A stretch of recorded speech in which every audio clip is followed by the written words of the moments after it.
Watching her sleep, a part of me shattered, wondering if her serene face was just another beautiful lie. Here we are. I think my pregnant wife is lying, but I can't be sure, where every whisper and secret smile could be a thread in the tapestry of her deceit. Stand with me on the precipice of doubt and watch as the life we built together trembles on the edge of truth. Chapter 2. I think my pregnant wife is lying, but I can't be sure. As the day bled into a dusky evening, the words, "I'm pregnant," echoed in my skull, bouncing off the walls of my conscience. She was glowing, wasn't she? Radiant in the way expectant mothers are supposed to be. But all that glow did was cast deep shadows over my thoughts, over the creases of doubt that lined my mind. I think my pregnant wife is lying. There, I'd thought it, a sentence like a sledgehammer to the remnants of my denial. But certainty is a luxury I can't afford, not yet. Not without proof, not without knowing for sure. A bloke at the pub, that's what started it all. A throwaway joke about how you can never really trust anyone, how everyone's got secrets. I laughed it off then, the bitterness hadn't set in. But now, that joke was prophecy, and my life, a punchline. We sat at dinner across from each other, a chasm of unsaid words between us. She talked about baby names, about nurseries, about a future bright and bustling with the laughter of a child. Her enthusiasm was a tide, and I was the shore, eroding beneath it. I nodded, I smiled, but behind that smile my thoughts were a whirlwind. They spiraled back to every moment that didn't add up, every excuse that was a little too convenient, every late night that stretched into the early hours without explanation. The pieces of a puzzle I never wanted to complete. The silence was suffocating, punctuated only by the clink of cutlery and the clock ticking away the seconds.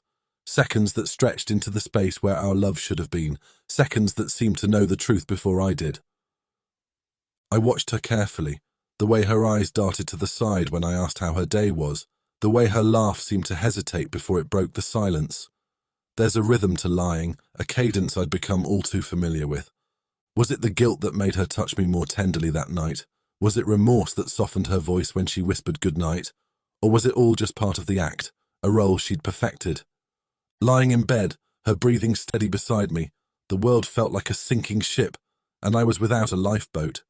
The distance between us was a vast ocean, and I was adrift, alone with my suspicions. Then came the morning with its unforgiving light. I left the house under the pretense of another mundane workday, but instead, I found myself sitting across from a man with eyes as sharp as the truth I sought. A private investigator, a man who trafficked in secrets. His office was a testament to the ugliness of trust broken, walls adorned with photos of infidelity, of lives unraveling. It smelled of stale coffee and colder truths. He didn't judge.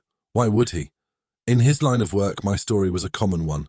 Just another husband clutching at straws, hoping they'd weave together to form the net that would catch his falling marriage. I told him everything, the vasectomy, the pregnancy announcement, the late nights. I poured out the doubts that had been fermenting in the cellar of my heart. He listened, a silent sentinel, his nod slow, measured. Then he told me what he could do, how he could shadow her, document her days and nights. I handed him a photo of her. As he took it, our fingers brushed, and I felt a transfer, not of paper, but of my last shred of hope. I drove home that day with the weight of the impending investigation on my chest. It was a countdown to a truth I wasn't sure I was ready to face. But ready or not, the truth has a funny way of not waiting around. And as I turned the key in the lock, stepping back into the house that no longer felt like a home, I braced myself for whatever would come next. The clock was ticking, and soon I'd know if the life growing inside her was a symbol of our love or the emblem of her betrayal. And with each tick a question, what happens when the timer runs out?